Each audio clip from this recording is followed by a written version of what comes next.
There's another one you don't want to hear. Frankly, if you like.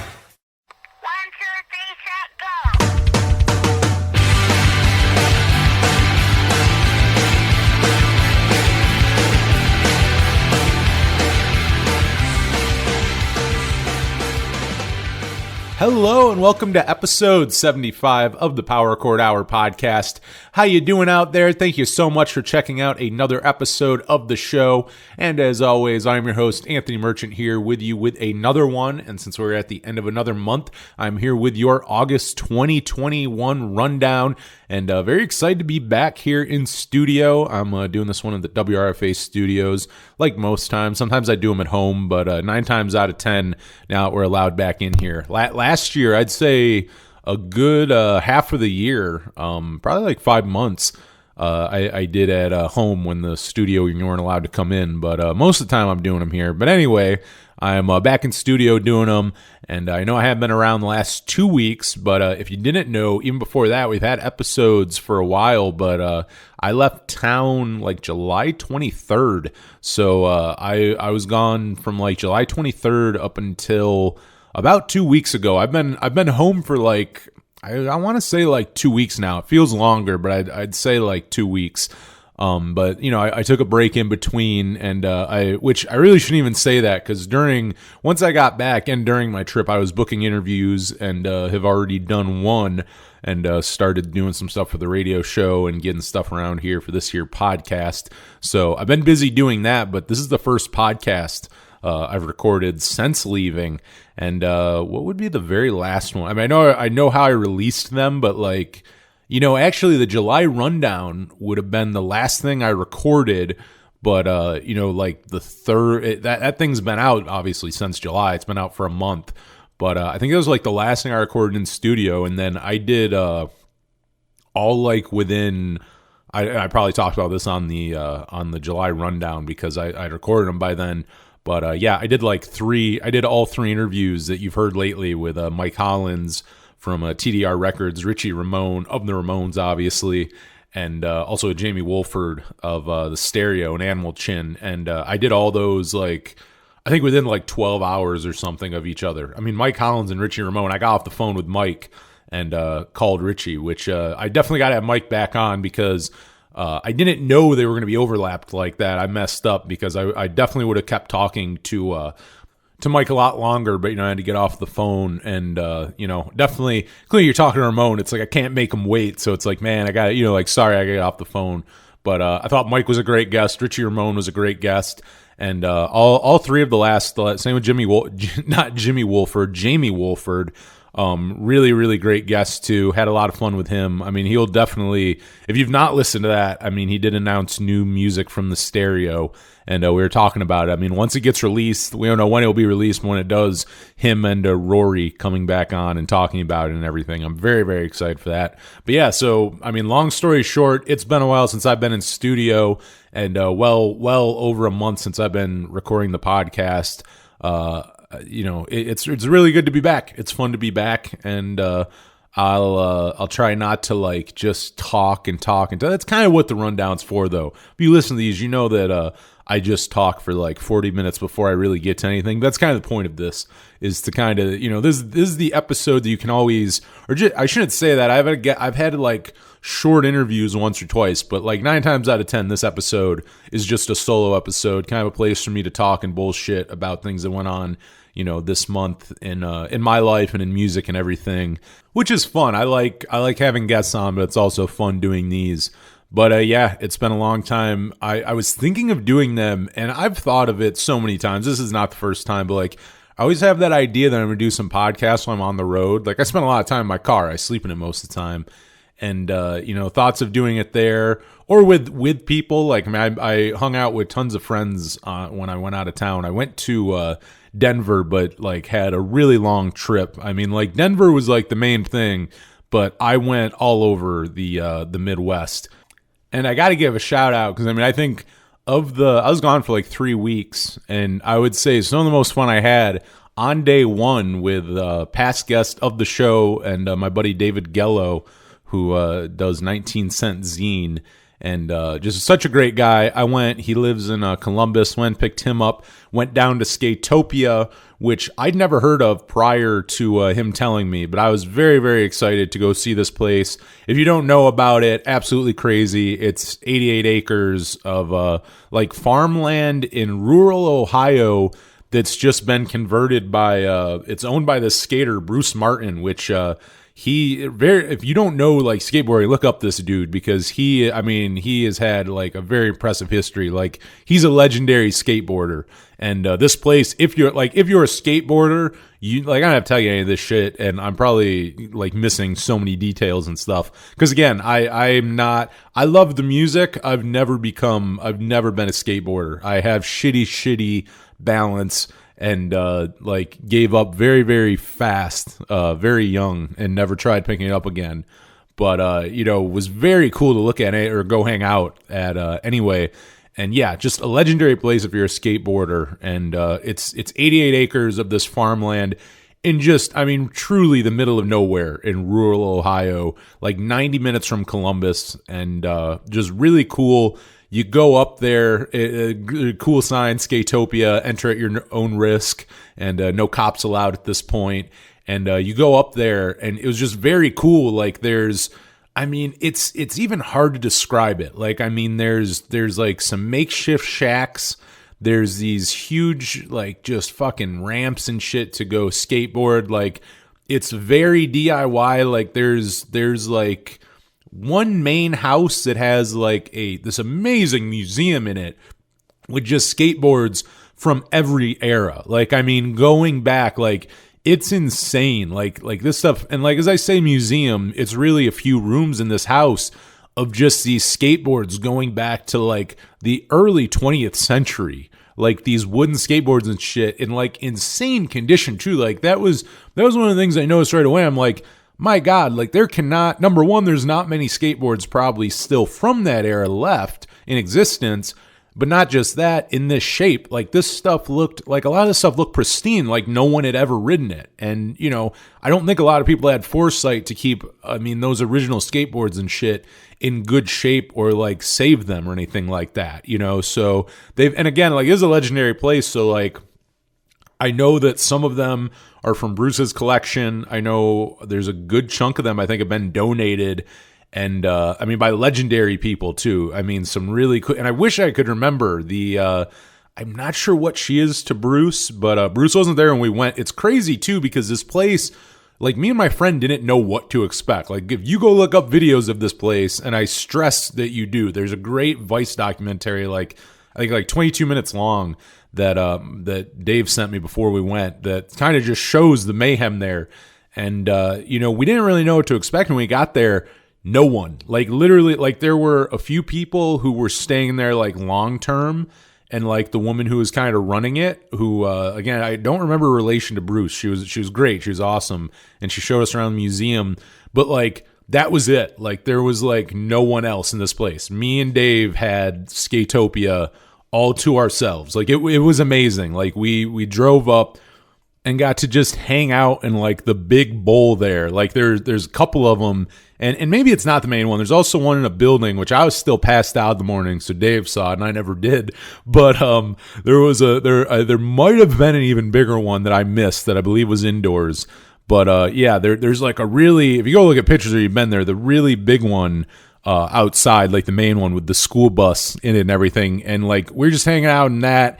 I sleep in my car, so I slept in that. Dave, there's like this like dilapidating building and like dilapidating metal thing that kind of is like a porch, but like a huge porch, almost like the size of like a stage in front of it, that like, I don't know how smart it was to be walking all over it, but we were. And he set up a hammock there, and we got there a few hours before nightfall and just like hung out. Like, he skateboarded, I just hung out, and we were all night, like, just blasting Bad Brains and the Descendants. We listened to Ninth and Pine. I played it for Dave for the first time. I gotta say, I did listen to it once before that, but besides that, I waited for him, and we blasted that shit under. It was such a, like, I can't.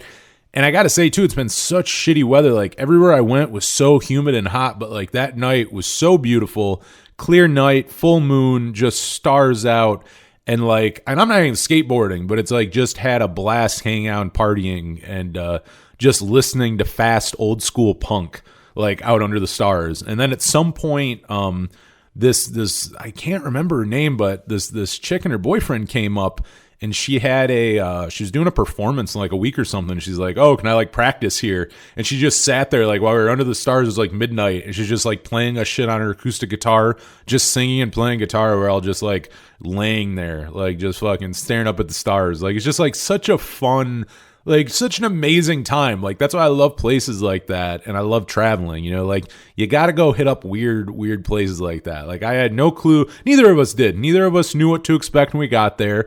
But we went, and my God, was it fun. It was, and again, like, I don't even skateboard, and it was, like, some of the most fun I had in all 3 weeks I was out. Like, the 16 hours that me and Dave, or however long we hung out, like, I don't even think it was 24 hours that we hung out, was just so much fun just doing that. And before that, we went to... oh man, I'm blanking on the Point Pleasant, West Virginia, with all the Mothman sightings. Went to the one of the Mothman museums, went saw the statue, and just kind of wandered around and just had a blast. Like again, like I love campy shit like that. Like I love traveling and looking at like roadside stuff and like just weird, campy, kitschy things like that, like the Mothman stuff all over town. Like I love that stuff. I eat it up, and to go do that and then go to Skatopia was like so much fun. And again, like I probably would have better stories and know more if I skateboarded, but like all I can tell you is we hung out and partied there and had a very nice time. I would love to go back. We were talking about it too because we just missed, I guess the next night, a group from Buffalo was coming up, which was too bad. I mean, I live 90 minutes away. I mean, Buffalo's a big place. Good chance I don't know them, but you know, you never know. Maybe I know some of them or friend of a friend or some shit. But no, we missed them. But no, me and him were both saying we definitely want to go back. We wouldn't mind going at a time when it was busy. Like we would also like to see what it's like when it's crazy. But like at the same time, I liked it being quiet because like, I mean, there were like fucking burnt up cars and shit there. Like I've been told it has calmed down in recent years, but it's like that place can still get fucking rowdy by the looks of it. Like it is not if you go there at the right time, like like people are fucking around having some fun and stuff, and looks like it can get absolutely crazy, which I would love to experience too. But I also did like experience just like chilling, and there's just like these random dogs just like running up to you and like hanging out there like in the middle of nowhere and just exploring these like. When I say makeshift shacks, like, I mean, you're walking through them going, this fucker, like, I'm going to fall through the floor in any second. Like, but hey, they're there, and I don't know, I think people might sleep in them. They do a lot of other shady things in them, and they're just kind of there, and it's awesome. Like, I love that shit like Skatopia can exist. And was free, too. Like, I bought a few shirts, and I know Dave did, and we pitched a few bucks in. Like, you can donate and stuff, which... You know, go look up this place, and you should also go check it out. But you should also like go donate because it's so cool that this even exists and that it's a place to like go. Like I'm so amazed. And again, like I look at it this way and go, I'm amazed this much, and I don't even skateboard. Like I know enough. Like I mean, like I knew some of the names like they were mentioning when I was there and taking me through the museum, and like some of the stuff my friend was telling me about the owner Bruce, like some of his history. I'm like, oh yeah, like I've heard of this and that and stuff, but like. If you're a skateboarder, I think you would absolutely lose your shit at something like that. Like that has to be so cool. So yeah, that was really fun, and I'm so happy Dave brought it up. I mean, I was happy to hang out with him anyway, but when he said let's go do this, I was really stoked. And I think he's coming down my way later this fall. This fall. I know it's still summer. But to go down to the Allegheny National Forest, I know he's been getting into hiking more lately, which I'm stoked about because I love to hike. So I'm like, yeah, man, come down here. That's not far from me. He wanted to go to Minister's Creek, really cool place down there. I'm like, dude, I'll show you that and so much more. I mean, the Allegheny National Forest is one of the... We're so lucky to have that near me. One of my favorite national forests in the whole country. But had fun hanging out with him, and you should go listen to that too. Go check out, as I tell you, go check out Skatopia. I'm giving you a checklist of things to do. Go do that, and then go listen to me and Dave's episode It's like well over a year ago we did it, but it was like an early Power Chord Hour podcast. Go check that out. See, that's one of those ones I brought up earlier, how like I always think about doing podcasts when I'm out on the road and that never happens. Like me and Dave we're thinking about doing one at Skatopia, and it's a great idea on paper, and then you get there and you're like, number one, I mean, there really weren't that many people there, but it's like you get there and you realize, oh, I just want to have fun. Like, I don't really want to fucking sit here. Like, even though it'd be fun to podcast, it's like, it's midnight. Like, we're just hanging out with these people bullshitting. We're hanging out under the moon, like just partying and stuff. Like, oh, we don't want, it's like the last thing is like, I don't really feel like podcasting at this point. Like, let's just fuck around. So it's like, that's what happened with us, but we'll definitely have Dave on again. We had some intentions, but we had too much fun, which I don't think is a bad thing. I'd rather get to go hang with my buddy who lives like 4 hours away, who I don't get to see all the time. But yeah, like we definitely had that thought and just didn't happen. But I'll have to get him on sometime, and we'll talk about our Skatopia night. Because again, he's more well versed like in the history and like just the history of skateboarding and stuff. So like he would be. I'm just sitting here telling you how fucking rad it is. He could like tell you more things, drop some names, and drop some knowledge and stuff. So we'll have to have him on sometime to talk music and skateboarding. But I had fun with him. Went up to Chicago from there, and was going to see. Well, I did go see Arches of Loaf in Chicago. Got a ticket from a buddy, but shout out Matt. But I got there. I was an idiot because I wasn't thinking about what parking would be like in downtown Chicago's at the Subterranean, and did not think about that, even though I've been to Chicago countless times and had to deal with parking countless times. I didn't think of what it would be on a Saturday night. Also, a block away was a food festival going on. So when I thought, and it's fucked up too, because I had too much time at first, so then I'm like, I'm going to go wander around Chicago a little. But I drove. And then I got kind of sidetracked, started doing shit and not thinking. And by the time I got back, which honestly, I wasn't too late. I was getting there around the time, like I think the opener was probably going on. And I tried looking for parking. And I mean, it was such an ordeal by the time I found parking and got up there. I mean, I missed, I don't know how much I missed, but a decent chunk of the set, I would say. I mean, it was a good show, but I missed a decent amount of it, which is too bad, but that was my bad.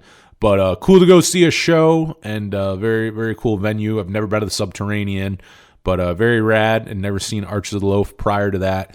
But did that, was very fun. Again, shout out to my buddy Matt for giving me that ticket. Was very nice of him. I was not planning on going originally. I was gonna hit Chicago, but it was on my way back. And then he mentioned that, and I'm like, I mean, I'll drive that way instead. So I did that, and then decided I would take Route 66 from there, which was something I was gonna do anyway, but I got to take more of it because of being in Chicago, because that's where it starts.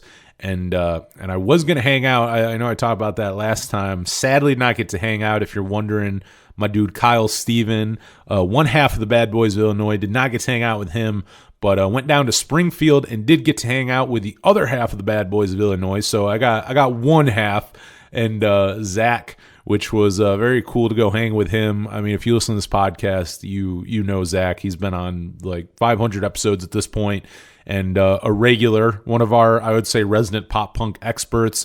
But he is down in Springfield, which is even on the route, so hung out with him for a couple days, which was just an absolute blast. We got to hang out in person a few years ago, and obviously we talk a lot, but like we haven't hung out in person since 2019, and just had such a blast playing guitar, jamming, just having fun, just general debauchery, going down to St. Louis.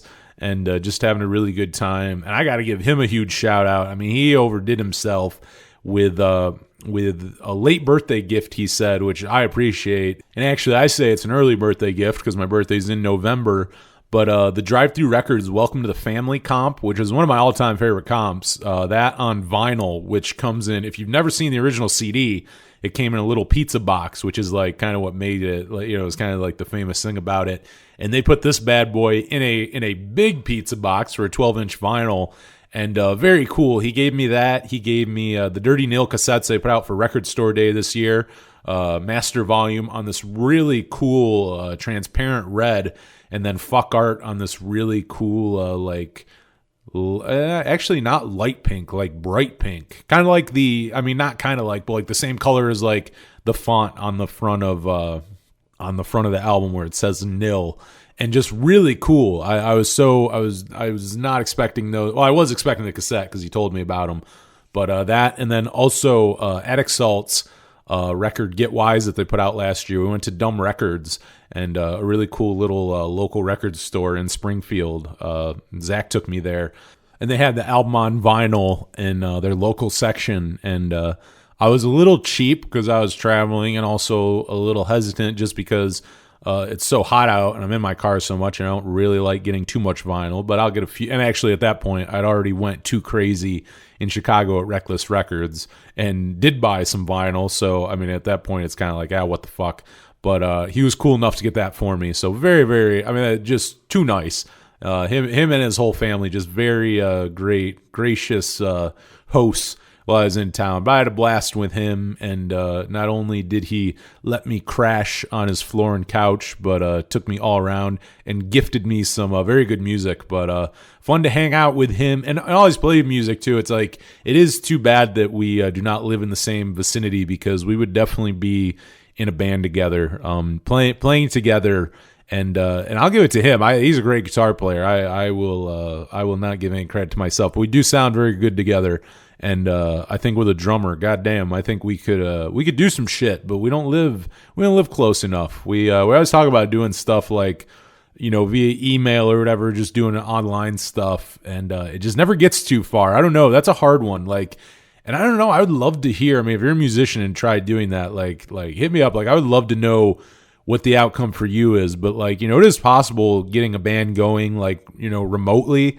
But it just, I don't know. It's kind of a pain in the ass. Maybe neither of us have the ambition. Maybe it's just us. But we never seem to get far enough. Doing a band in person is hard enough too. But remote seems like a pain in the ass as well. But maybe I just got bad luck. Maybe it's just me. Maybe basically what I'm telling you is it's me. But I don't know. I had a lot of fun playing with him and hanging out, and going to St. Louis too. And more record stores. I mean, he got me, I got to say, and I've talked about this on here, how I don't buy vinyl as much as I used to, and how when I travel, when I go to record stores, I tend to stick to CDs and cassette, because I don't really want records in my car, because there's really nowhere else to put them, and it's hot as hell because it's summertime. But I got to say, I went insane on this trip, and I don't know. I guess I just hit some really good record stores. But with Zach, I hit a few. Dumb Records in Springfield was awesome. And then we went down. On the way, we hit Trusty Chords, which was a cool little place. I don't even remember. I think it was outside St. Louis. And good selection and great name. Obviously, a hot water music reference there. But we also went to Vintage Vinyl in St. Louis, which my second favorite vintage vinyl, though sadly the other one is now gone, the one in Ford's, which I got to go to a month or so ago. I guess I think it was early July. I think I went, or late June, but right before they closed. But yeah, I got to go back to Vintage Vinyl in St. Louis, which was cool. I went there 5 years ago. That was the other cool thing about this trip, and I didn't really think about it much before leaving. But how my first cross-country trip was summer 2016, right after I graduated college. And it was cool because a lot of places I went on this 3-week trip here, I went on 5 years ago, and I started thinking about that. I'm like, oh shit. Same when I got to Denver, I'm like, I remember the first time I was in Denver 5 years ago. And I'm thinking of all the places I went and some of the places I returned to now. Same in Chicago too, and I was up there. The first time I'd ever been there. A good chunk of this country I saw for the first time in 2016. So going to a lot of places, getting kind of nostalgic in that way of oh shit, I was here 5 years ago. Some I've been to since, but some of those were my first return. I've been to St. Louis since, but that was the first time going back to Vintage Vinyl, and grabbed a few things there. That's always great. And got to go to Blueberry Hill, which was cool. Chuck Berry used to play there weekly for years at the end of his life, which, see, that bums me out. The first time I did not know that about Blueberry Hill. I knew I knew that Chuck Berry had an association with the place, but I remember walking by it the first time I went in 2016, but not knowing that like he played there frequently. And I don't know that he was playing there actually the night I was there, but now I wish I would have looked because, I mean, damn, he died like a year later. I would have loved to been able to say that I saw Chuck Berry live. But we got to go there, which was cool. Zach saw, I forget who else he saw there. I know he's seen Angels and Airwaves and maybe All American Rejects. I think he's seen a few artists there, but it was cool to go in there and see the place and just kind of go fuck around St. Louis. That's a great city. I enjoy St. Louis. So doing that with Zach was really fun. And so I did that and then left him, did more of a Route 66, did it as far as Tulsa. And once I was done in Tulsa, I went up to Denver for a couple days and looked around. I went there because I'm thinking about moving there. And I did enjoy myself. I mean, I am still considering it. I know it is a fairly pricey place, but that's kind of the thing now. I'm up against a few different places that I want to move. And really, finances are probably what it's going to come down to, like the cost of living in them. Because I also don't like a city where it's like, I'm working my ass off just to pay rent in a shitty little apartment and I can't afford to do anything. Like, that defeats the purpose of being somewhere. Like, there's so many cities, like, I'd imagine that's what Los Angeles is like. Like, Los Angeles, when I visited it, really fun. It's fun for a week, but, like, from what I can tell, unless you're doing really well for yourself or you're well off, like, you're, like, working to live. And, like, all the fun shit of Los Angeles is cool and all, but it's not if you don't have time to go do any of it or you can't afford any of it. So, I'm trying to figure that out too with where I'm moving, cost of living. I definitely like an affordable city, as I feel probably most do. I don't know, that's an unpopular opinion, living somewhere that you can afford. But I enjoyed myself in Denver. More record stores. I didn't actually, I got to say, I didn't hit a lot while I was there, but I went to the Best One Angelo CD and vinyl. It was really fun. I found a lot of cool shit there. I like that place because they had a little bit of, like, they had a huge selection of vinyl. Like, their main thing is CDs and vinyl, but they also just have a bunch of other random stuff too. So, like, I found a bunch of neat, just random things there, and some really cool music postcards, which are 100% not authorized, but that's okay. I won't name the artists, but they're definitely. They're probably reprints because I doubt they were ever actually postcards. But like some of them are flyers and different shit for like, some old like 70s punk bands and stuff. But I found some neat stuff there and just had a lot of fun. Except for it was really fucking hot while I was there, and my AC did die on me. Thankfully, not all the way until the last day of my trip, but was like coming and going. Throughout, and I think it was towards its fucking last breath in Denver, and the one day, my God, it was like 91 degrees out, and it was really not working. So I mean, rolling down my windows, but even that only does so much when it's that humid and hot. But I did have fun. I just wish it wasn't so fucking hot, but it was like that everywhere I went. But spent time up in the Rocky Mountains, went and did that and had some fun. Had some fun in the city. I mean, Colorado and Utah might be like, I mean, scenically, really actually, Colorado, Utah, Wyoming, like that whole section there is like one of the prettiest parts of the country, like hands down. Also some of the most desolate parts of the country too, but just absolutely beautiful. I mean, there's definitely a time where I considered moving to Salt Lake City, and honestly, I wouldn't be pissed if I ended up there. It's just something about living in like a city where you look around and there's just mountains surrounding you. Like no matter where you'd be in a strip mall. I remember coming out of the FYE Superstore, which has to be the last one in existence in Salt Lake City, and you just come out of this strip mall. And like you're surrounded by asphalt and buildings and signs and cars and shit, but you look up and there's just these mountains. You know what I mean? There's this reminder of like Mother Nature and just nature and earth and all that shit. Just all the good, all that shit, all that good shit. All the things that are much prettier than strip malls.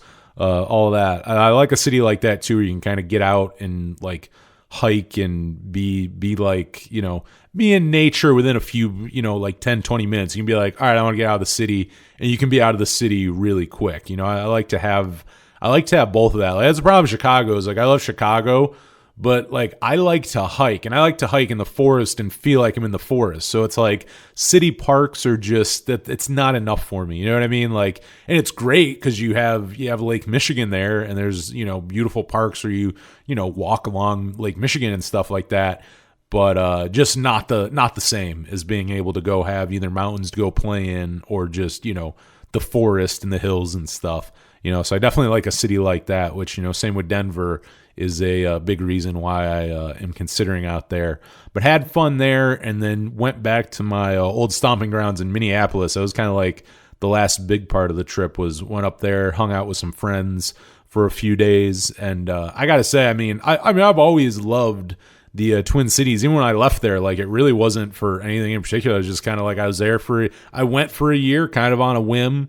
Was done after a year, and I was kind of like, I'm gonna go home, kind of figure out what I'm doing and figure out what my next move is. But going back there, definitely reignited my love and interest for it, which happens also on here. I end up talking to musicians. I know Jamie Wolford, our last episode, he doesn't live there anymore, but he started Animal Chin, was a Minneapolis band. And just talking about the city and like First Avenue and all that stuff, always makes me miss it. But like going back definitely made me miss it because I was reminded there's like three things, the Anthony guideline for any city to be like Anthony approved: the vegan food, the record stores, and like nature. Like how fast can I get the fuck out of the city when I want to be in the middle of nowhere? And Minneapolis has all that. Like the Twin Cities, I'll say, because they got to throw St. Paul in there because a lot of that shit's in St. Paul too. But record stores, it's insane. Again, this is also volume. Like the quality of them, amazing, but also the volume of them. I feel like every city kind of has that one like gem of a record store, or gem of like a vegan spot. But you go there, there's so many of them. Like there's just so many. My favorite, the thing I was waiting for the whole time was to go eat at Hard Times Cafe, which is hands down my favorite vegetarian restaurant in the world. You can quote me on that shit. I got to go to Chicago Diner too, which I had not been there since 2017. I had not realized it's been 4 years, and had to go there and get my country fried steak, delicious. And while that is good, Chicago Diner might be like I would comfortably put that at yeah, I'd say number 2. That's my second favorite. But Hard Times, the whole trip, all I'm thinking of is me and my buddies going and getting vegan biscuits and gravy. Like the greatest thing in the world. Vegan biscuits and gravy at Hard Times Cafe is like, that's just, and if I'm really being gluttonous, a hummus plate, because that's a lot of goddamn food that I can't finish. But I can destroy some hummus and get into that vegan biscuits and gravy. Oh man, and a Muddy Waters. That is you've all been dying to know my order at this vegan restaurant you've never heard of on the West Bank of Minneapolis. But yeah, it's like my favorite in the world. We got to go there. That made me a happy boy. And then after that, guess what? More spending too much money at record stores.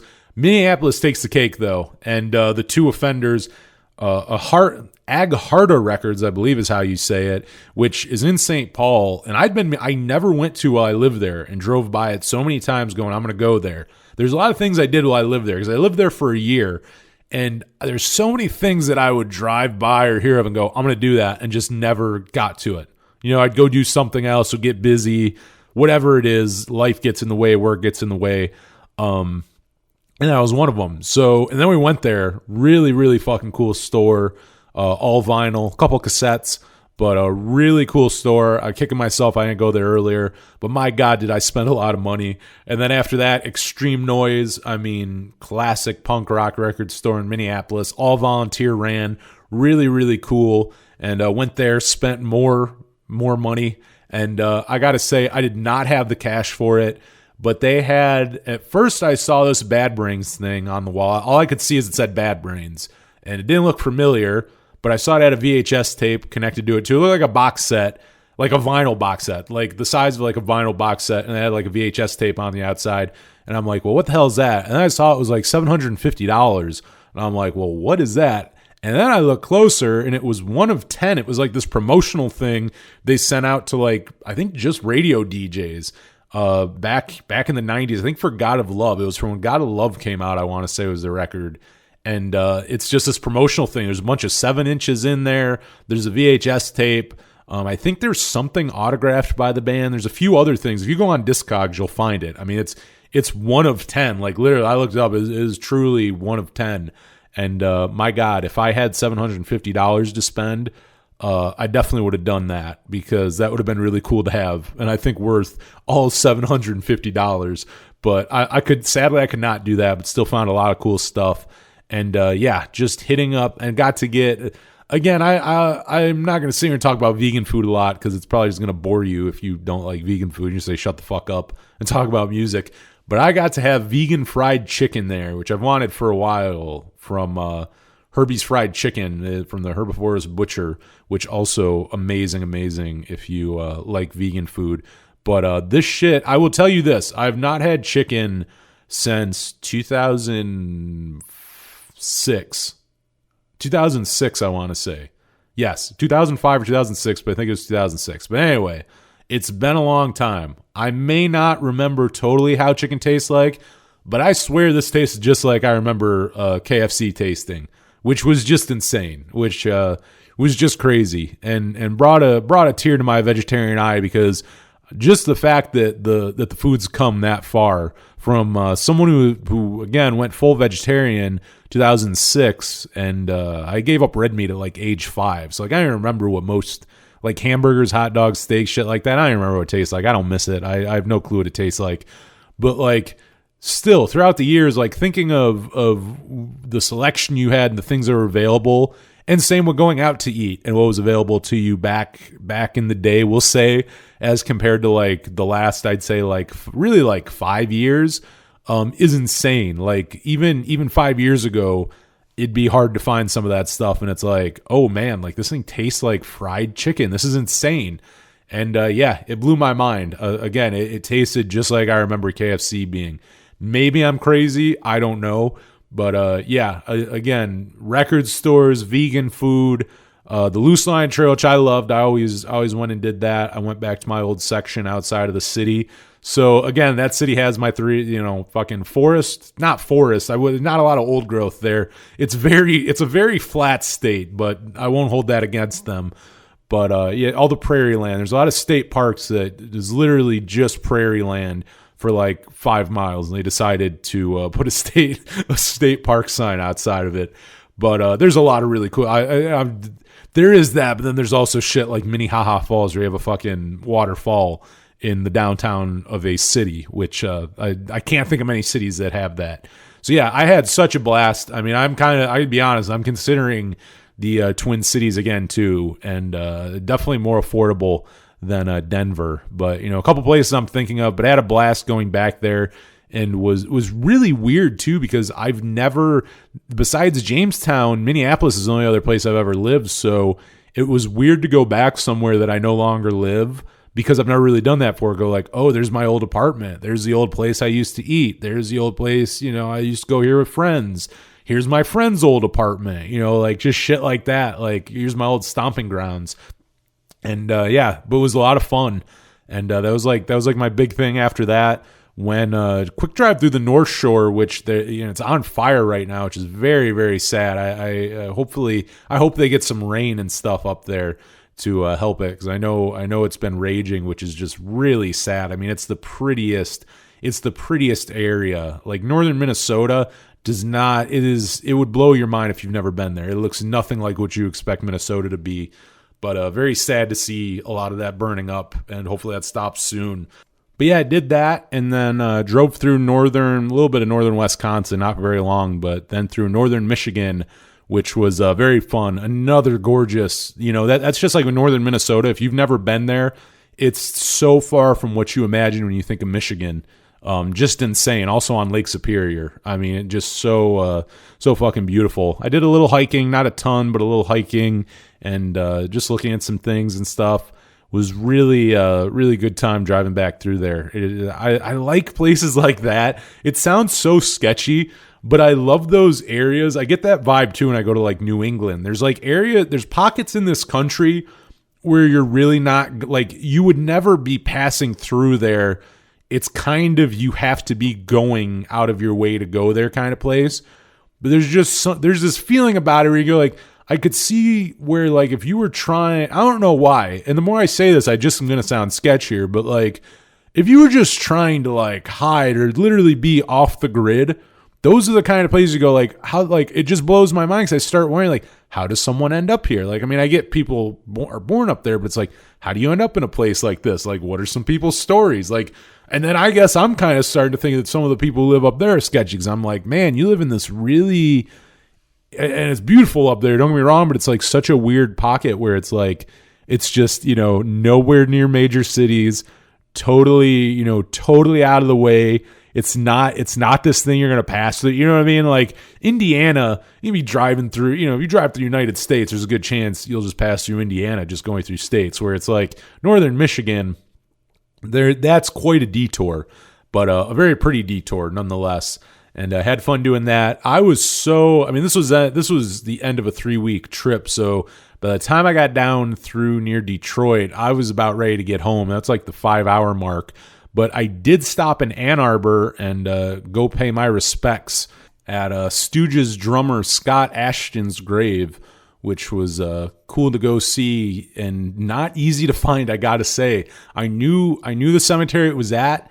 It is not like, if it's marked, I couldn't find it. Like, there's no way of figuring out where it was. And I drove around for probably 30 minutes at least, maybe 45, getting close to sundown. I was getting ready to give up. And then I drove by and I'm like, I saw a picture online, that's all I was going off of. I'm like, all right, I can kind of see other headstones. I can kind of see a fence. Like, I was trying to like make it out, and dumb luck, I guess, driving out, kind of saw one that vaguely looked like it from its side. And I'm like, maybe. And I mean, at that point, I'm kind of like, you've been here so long, you might as well stop and see if it is. I mean, I was going to be real bummed if I left without seeing it. And lo and behold, it was his grave. So stopped and paid my respects to just such a, I've talked about him on here before. I mean, and I don't have to tell you the importance of the Stooges, but definitely punk rock before punk rock. And was very cool to go see his grave. I guess it's kind of to some it's probably a morbid thing, but if I'm in a place and I know that there's like a musician I love that's buried around there, I'll definitely go try to find their grave and just stop and just go kind of pay respects and just to see it. I always kind of, if I'm in an area that I know like someone's buried, I definitely go do that. It's a morbid landmark, I guess. But a landmark nonetheless. That's another. Ann Arbor is a great college town, and I rolled in really late, and again was just ready to get home. So like I just kind of stopped and did that and got out of there. But that is a great town full of good stuff. And back to vegan food. I can't remember the name of the place, but a very good vegan restaurant somewhere downtown that had really good sandwich I had like 3 years ago. Can't remember much else. Just remember it was really good. But yeah, great place. I definitely want to get back up there. I actually want to get back up for, I want to go see Stooges, MC5, and Motown landmarks all over Detroit and Ann Arbor. That would be really fun. I would love to go do that. And I want to go see, it just got unveiled like, I think a few days ago the unveiling was, but James Jamerson, the famous, or should be more famous, he gets some recognition amongst bass players and stuff, but should be like recognized in the mainstream, but was part of the Funk Brothers and played bass on, I mean, just about every big Motown hit you can think of in Motown record, like up to like the late 70s, that man played bass. I mean, just his style, people for decades were ripping, to this day are ripping him off, don't even know his name. They know they're just doing like that Motown sound. It's James Jamerson. I mean, absolute bass legend, and he is buried in Detroit, Motown, and I believe he was born and raised there too. Just one of the best. I mean, if you're a bass player, you got to pay your respects. I mean, James Jamerson is one of the best to ever do it. I mean, and if you're into that kind of stuff, like YouTube isolated bass lines, like there's some, including like the Marvin Gaye stuff, which Marvin Gaye, such an amazing singer that the music kind of gets overlooked. because he's such a damn good singer, but it's like he had top tier musicians playing with him. So it's like you go back and like listen to like just isolated rhythm section, like the bass and drums, a lot of that stuff. It's insane. Like it's just, and then you know what? On the other side too, go listen to just isolated vocals and going, my God, like fuck pitch correction or like auto tune or anything like that. Like these guys are like hitting those notes. Like that's just pure talent. That's nothing else. That's just all pure talent. You know, it's, I love that stuff, those isolated videos. But I've always said James Jamerson and another session musician, part of the Funk Brothers, who did tons of Motown, was actually from right up the road in Pittsburgh, but Bob Babbitt. And both of them were the bass players on Marvin Gaye's album, What's Going On. And I always tell people, if you want to hear the best bass you've ever heard, just listen to that record with really good headphones and zone in on the bass. Again, everybody's good. Everybody's like just top tier, like talented on those records, but that bass playing is on another level. Both of them. I mean, both of them, but they're also so distinct and so good and so original that you can tell you can tell the songs that Bob's playing on, you can tell the songs that James is playing on. But anyway, getting back to it, they just unveiled, his family put up a new headstone where he's buried in Detroit.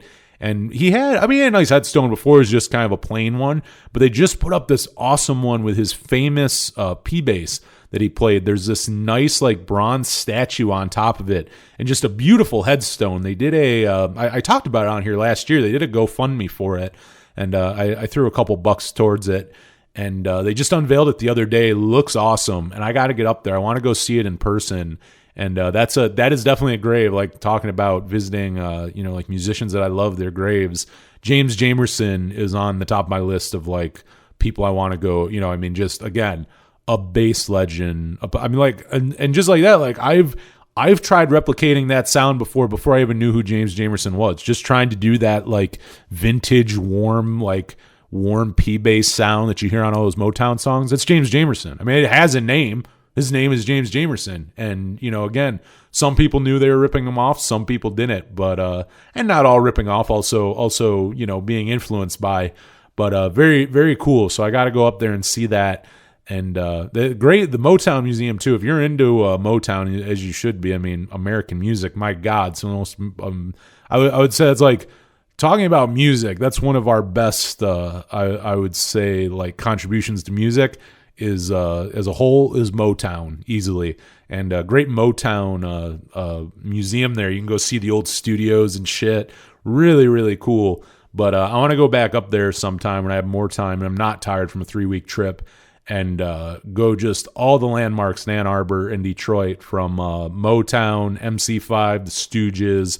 Just Detroit really, they are so important. Like Detroit in the 60s specifically are so important to American music and just music as a whole. I mean, like MC5 and Stooges, two proto-punk bands, two of maybe the biggest proto-punk bands, up there with like the Velvet Underground as being punk before punk. Like, I mean, there's just so much to go check out. I know you can go, like, I want to go see the Fun House and all that different stuff. So I definitely got to get up there at some point and go check that out. But I had a great trip, and it's funny. I definitely spent more money on records than I did sleeping places. I paid to sleep somewhere 2 nights of those 3 weeks. Actually, I'm sorry, 3 nights. I paid $10 once for a campsite, and then I paid twice for like Motel 6s, like the nastiest, cheapest ones that were just, they were on nights that my AC was like not fucking working and it was hot as hell, and I just knew I couldn't sleep in it. I'm just like,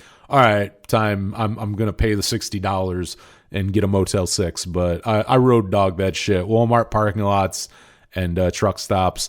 And if I'm lucky, I mean, and I have so many friends to thank. I had a lot of buddies that I stayed with on this trip who gave me a place to crash for a few days and a shower to use, which was very nice to have. But yeah, good trip, and probably the last for a while now too, because I mean, I kind of went out as things were really starting to ramp up again, so probably back to not really traveling for a while. That was and I was wondering that too. I was kind of like, it all kind of started, you started seeing more things again as I was leaving, and I was already out on the road, but you're kind of like, you're a little weary about it. But yeah, I'm happy I got to get out there and go do all that stuff and kind of figure out where I want to go. Probably won't move for a little while, but towards the end of the year, hopefully that would be the. But yeah, and now we're here. I'm back in Jamestown, and I'm here with you at the end of August. I can't believe that either. That's why I'm like, I think about moving, and then I remember like we're really inching towards the end of the year. So like part of me's like, oh, I'll move by the end of the year, and I'm like, the end of the year is closer than you think, dude. So yeah, it's insane to think that. I've also been gone for 3 weeks. That will also push time ahead. But yeah, being back, it blows my mind that we're going into September here in just a few days. But I had a blast. It was great to see some friends who I hadn't seen in a while. Great to go back to Minneapolis. Great to kind of figure out more where I want to move. Not great to spend as much as I did on records, but great to own said records afterwards. And yeah, was such a overall just such a good time. So, but I'm happy to be back, happy doing this. And I just recorded my first interview, which will be airing next week. Will be our first interview back since the Jamie Wolford one, with returning guest my buddy Greg Eklund, best known former drummer of Everclear on all the big records. He joined on Sparkle and Fade and stayed all the way to Slow Motion Daydream. So he, again, like all the huge records he played on, and he just put out an excellent solo record this month. And which he announced, yeah, he did announce on here last year. He was a guest last year. We talked about recording Everclear's Sparkle and Fade for its 25th anniversary. And it was great because he was we were laughing about it too, because it's like he was kind of on the fence of it last time we were talking. Just not on the fence of the album. Like you could tell the album was special to him, but he's like, I don't know if people will like it or not. I don't know if this is just a personal thing. Like he just wasn't super sure. And it's great to see it finally come out, and it's such a good record. Like I was telling him that before I got to hear it. He sent me it was just kind of unmastered. The songs were there and everything. It was just unmastered. But I'd heard the album a while back, and really, really good. So I already knew it was going to be good, but I was happy to see it finally come out. I knew it was coming out, but I didn't know when. And, I was telling him from the get-go, like on that last episode, it's like, we'll have you back on when it's out. And a year later, here it is, and it's out, and it's great. And I was happy to get to talk to him again. And he's funny enough too. He lives in Minneapolis, and I was telling about how much fun I had up there, and he just further made me want to move back there because he was just talking about how great it was, and we're also talking about how fun Wisconsin is, which is not a very far drive if you live in the Twin Cities. That's definitely you can be there in about an hour.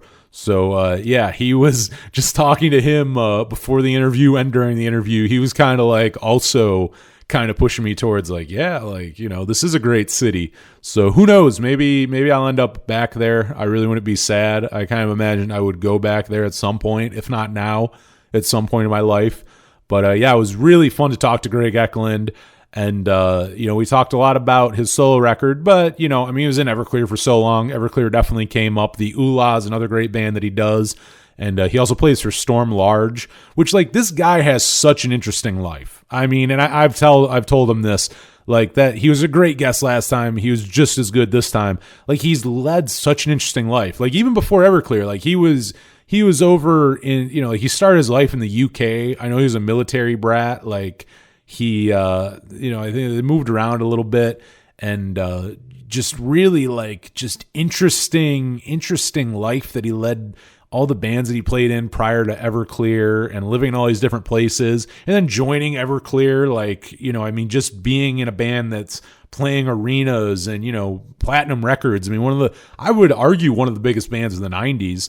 And, doing the Oolahs after, where he's talked about, like, being in an indie rock band, playing, little dive bars in a shitty little van, making like no money, and how fun that was after doing Everclear, and just doing that. Storm Large, which is like a whole different thing, which was funny because we got off the phone, or we were done with the interview, and we were talking, and he's like, man, I'm sorry, I got to go. I'm missing it. I'm supposed to be watching Storm on America's Got Talent. And it's just like this guy has played with so many amazing different people and done so many amazing things. And, like Everclear is just the tip of the iceberg, like that's obviously what I know him from. A lot of people know him from, But you start to talk to him and you learn about his life and the things he's even doing now. He stays very busy. And you're just like, my God, like you are you've led an interesting life. Like you've lived the life people should live. Like you've done a lot of different things. You've tried a lot of different things. Like you just get it. Like he's the kind of person you want to talk to. Like he's much wiser than I think he realizes, and has done a lot more than I think he realizes too. But that'll be out next week. I'm very excited for you to hear that. That last episode is still one of my favorite interviews, and was great to, I mean, he was one of those ones too where it's funny, like I was so nervous the first time I interviewed him because he's the former drummer of Everclear, and it's like I've been listening to Everclear since, I mean, I was probably like 4 or 5. Like, I mean, So Much for the Afterglow came out. That would have been my intro to them in 97, and I was born 92, so like since 5 years old I've been listening to them, and like I was kind of nervous when I first talked to him just because, again, drummer of Everclear and everything. And then he was just so fucking rad the first time. And like, we're just joking with each other. We talked for like 3 hours. So we do it this time. It's like, I don't even think of it that way. Like, I mean, I still, like, in the back of my head, I'm fanboying because I'm like, oh man, like I've been listening to you for so long. But it's like, you can just talk to him. Like they're like, I'm not like being over like, oh my God, like asking 50 questions about Everclear. It's like, you just have a conversation with the dude. Like he's just such an interesting guy and so fun to talk to. So that's going to be really cool. That'll be out next week. And that was my very first one back. But we have a lot of guests. We should have guests for all of September and probably going on from there. I definitely, from being in between being gone for a month, from not doing the show. I mean, we've been airing episodes, but I haven't been working on the show for about a month. And between doing that and just having a lot of other guests lately hitting me up or me hitting up guests, we got a lot of really cool shit coming up that I'm very excited for. But yeah, already have our first interview for next week, so that'll be out very, very soon. But yeah, so that is what I have been up to this month. But we'll get into some music now about an hour in. But again, that's what this is for. I knew this episode kind of come on and just, and talking about, I was out for so long and doing so much. And yeah, I'm happy to be back. But I did not pay. I got to say, this is kind of nice looking up new releases since being home, because I really did not pay attention to the music that was coming out while I was traveling. I was also going a lot of places where there wasn't reception.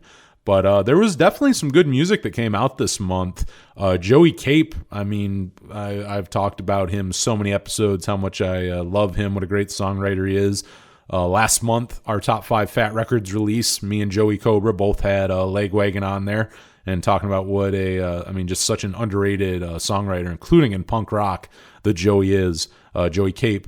But yeah, his new album, A Good Year to Forget, go check that out. New solo one from him. Hawthorne Heights just put out If Only You Were Lonely 15.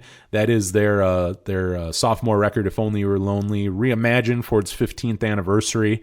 And they got a new record coming out soon in, I think, just a few weeks here. And we'll probably have JT on soon. We're supposed to have him on earlier in the year, but they were busy recording that and a new record. So they're recording 2 albums and just got really busy, so it kind of fell through. But now that the albums are out, I think we'll have him on soon, which will be so fun, because I've known those dudes. I mean, not they're like close personal friends, but like I've hung out with those dudes and shit for like the last 10 years just from going to shows, getting to know them.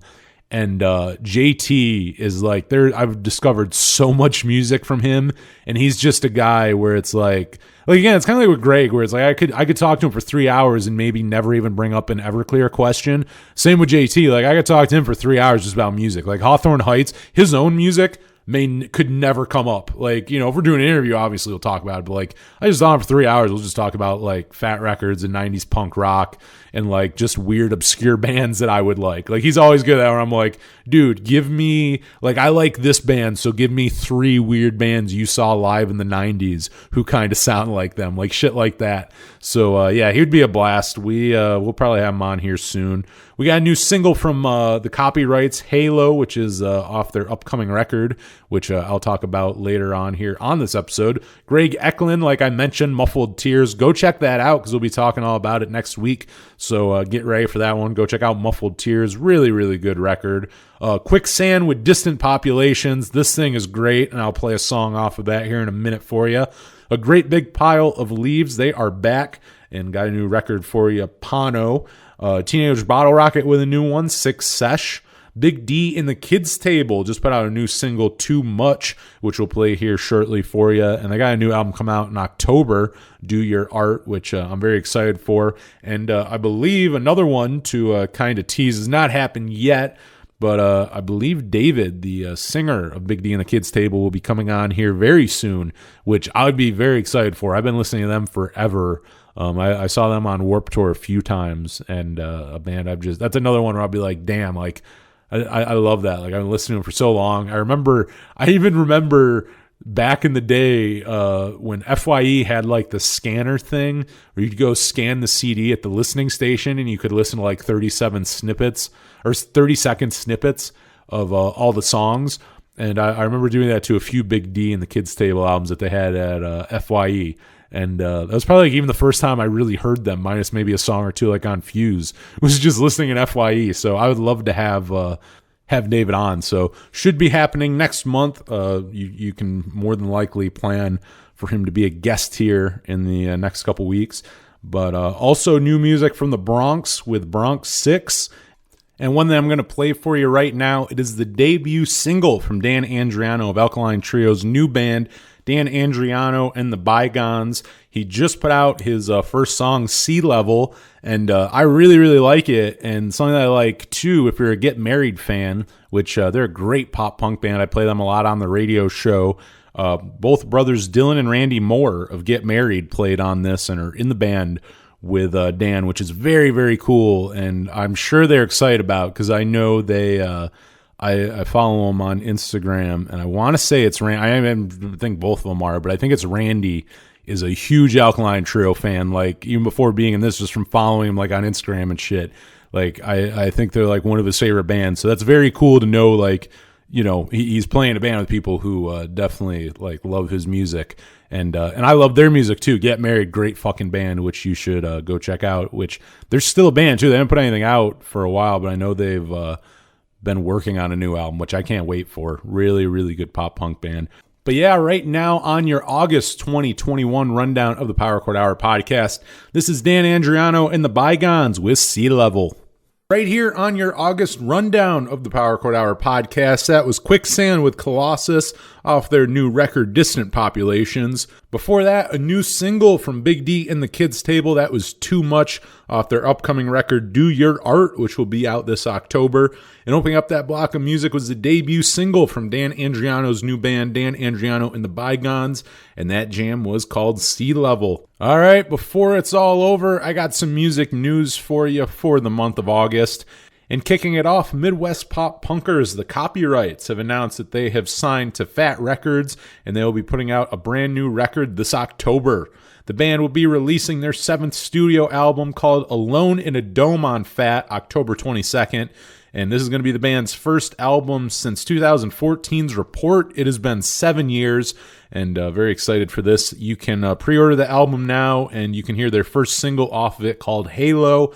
I'm very excited for this. I knew it had been quite a while since Report, but like I had forgotten it had been that long. You know, I think they've put out like maybe a split or an EP since then. Like I feel like they've done a few things. I think they re-released an older album too, like did like an album anniversary edition. But like as far as studio records go, I totally forgot it had been that long. So that really excites me. And that's also one of those bands where it's like you would kind of expect them to be on Fat at some point. Like I mean they fit very well on Red Scare, but like Fat Records seems to be one where it's, you know, they're just one of those bands where you're like, I think that would inevitably happen, you know? Like, I remember talking to Jason Navarro of the Suicide Machines, and their last record came out on Fat Records, and it's like, you know, that's just such a perfect fit that you're almost like, how did it take this many decades for, like, the Suicide Machines to be a band before they signed to Fat? You know, like, there's just some bands where you inevitably think they would be on Fat Records, and the Copyrights are definitely one of those. And I'm excited for new music. They're one of those bands where you know what you're getting with them.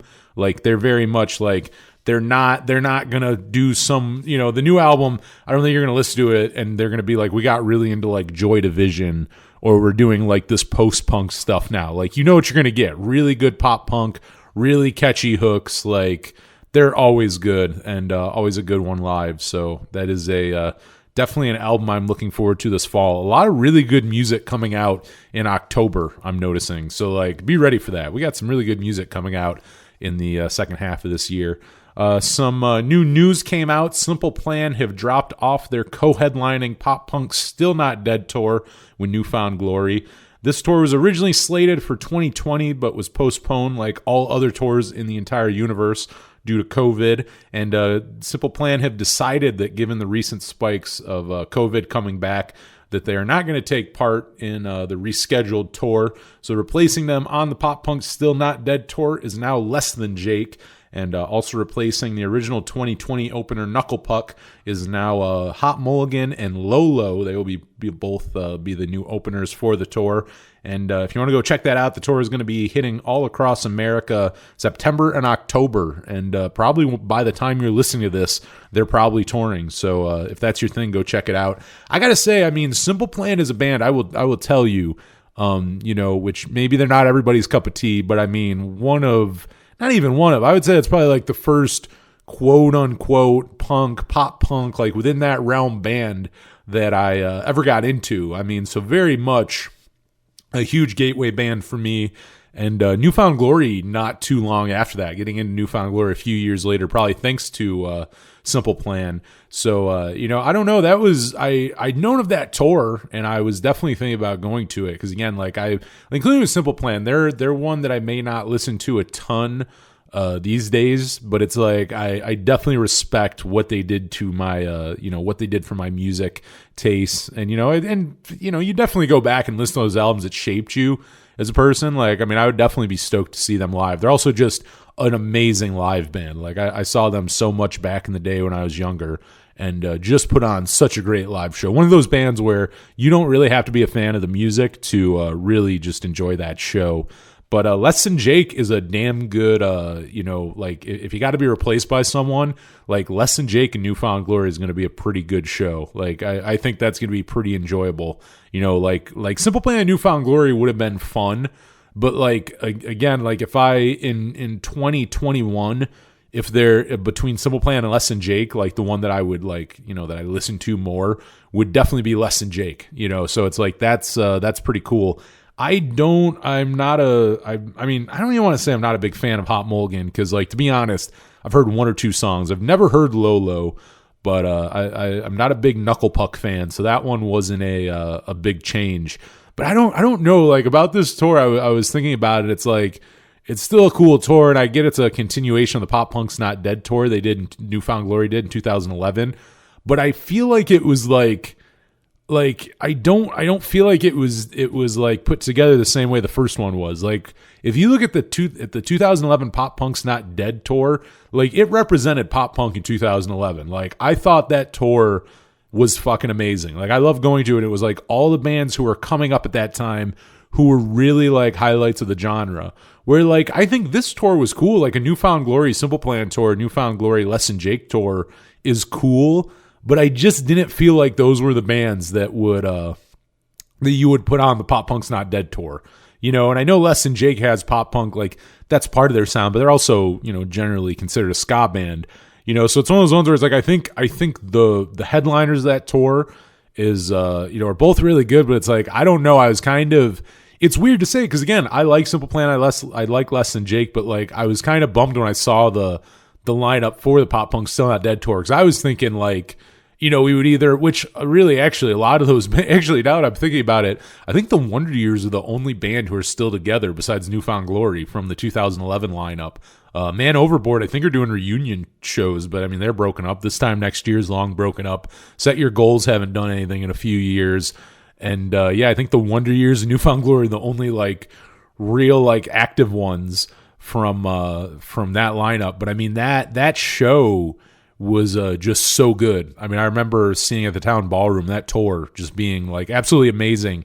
And, like, while I think this new tour was good, again, I think it's good, I don't think it was the same thing. Like, I feel like with that tour, like, if you were going to revive it, like, 10 years later, you would, you would really have, it would be less of a co-headliner too. It'd be like New Found Glory, and like they did the last one, like New Found Glory bringing out, like, the best new bands, which I thought was a cool concept too, because even in 2011, New Found Glory were, the veterans, the veterans of pop punk and the elders or whatnot, the legends. And, that's kind of what I liked about that tour. It's like you had the legends who are still putting out great music with, all the up and coming bands who are influenced by them, who are now putting out great pop punk, 10 years later, 10 years after New Found Glory were the new band. So it's like, I kind of liked that more, and it was that concept. But I guess I also I don't know what pop punk, it's weird because I was really, I love pop punk. I talk about it on the show. I play a lot on the radio show. It's one of my favorite genres. But I will say that there's a lot of, pop punk is kind of general, and there's a lot of pop punk that I just don't, at age 28, I just don't pay attention to anymore, or it's just not my thing.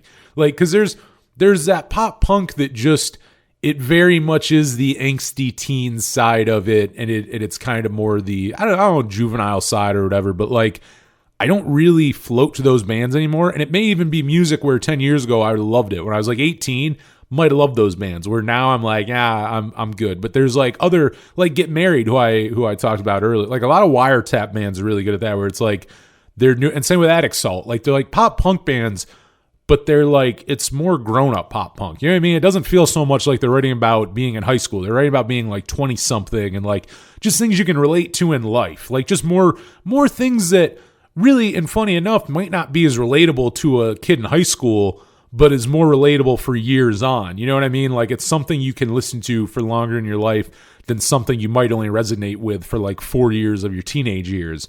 And, so I don't know, because obviously, I pay attention to pop punk, but maybe not to the volume that I once did. So it's I don't even feel I should say who should be on the, who are the ones carrying the torch. I mean, there's ones I would like to see, but I don't even know who I would say should be on the Pop Punk Still Not Dead tour, but I definitely would have liked it if they did it more the first one where they brought out some of up and comers. I think that would have been kind of cool to see. But yeah, and I can't blame Simple Plan either, including, I think Canada, we're getting spikes here in the US too. And I think in Canada, and I don't know if it's still the case, but I know the vaccine was harder to get for a while and not as readily available. So I think COVID cases and stuff were still up more.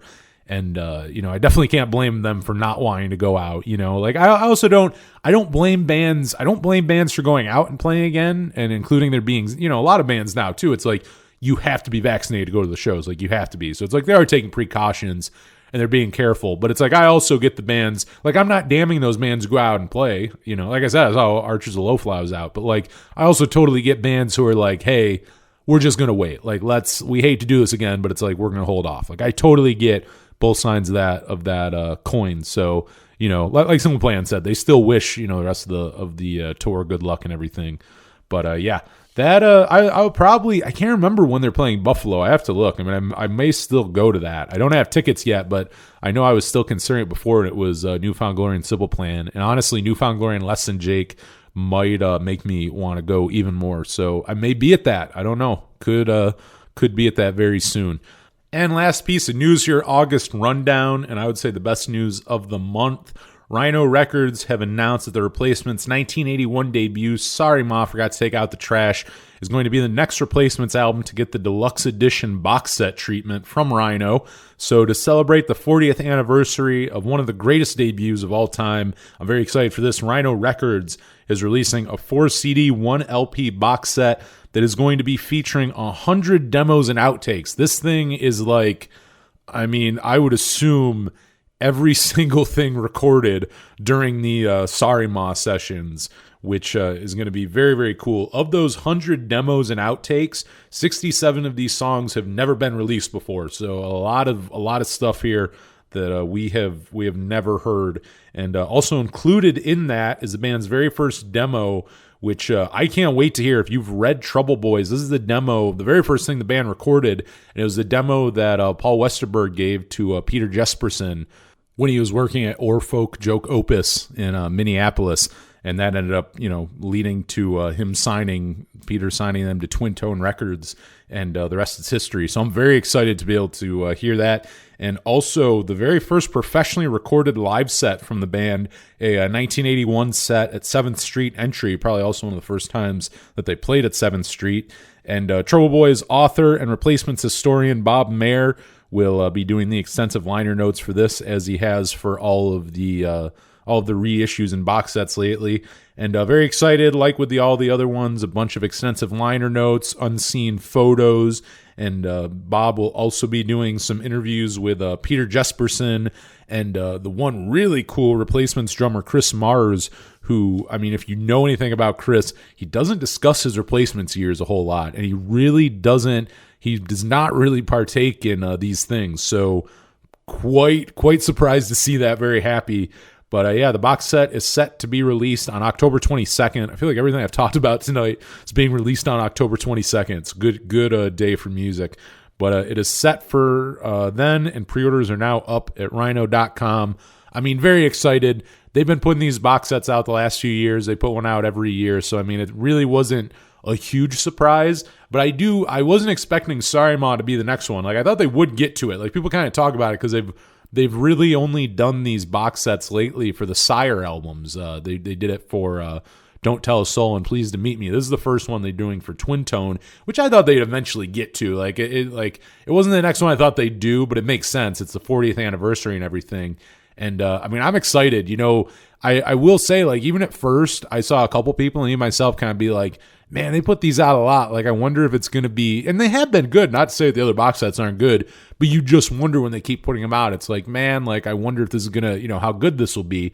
And it is. I mean, I started looking at them like, oh no, like they put a lot of time and effort in this one too. This has a lot of, like I said, I mean, 67 songs never heard before. I'm sure some of those we've heard in bootlegs, but I mean, they went in and cleaned this stuff up. Same with Sorry Ma also gets a remaster, and all the other stuff has been cleaned up and everything. So, like, even the things that maybe you heard as bootlegs in the past is probably going to be the cleanest and best versions you will hear anywhere. And I'm very excited for the Chris Mars involvement, because again, I mean, he's kind of weird about it, because it's not that he like doesn't mention it at all. Like, it's mentioned in some things, and he's partaken in like Songs for Slim. He did a few things and stuff, but like he's been, Paul and Tommy have, anytime they've really kind of revived the Replacements throughout the years, it's a Paul and Tommy thing, and Chris really doesn't partake much. So, like, the fact that he did on this one is really cool, and I mean,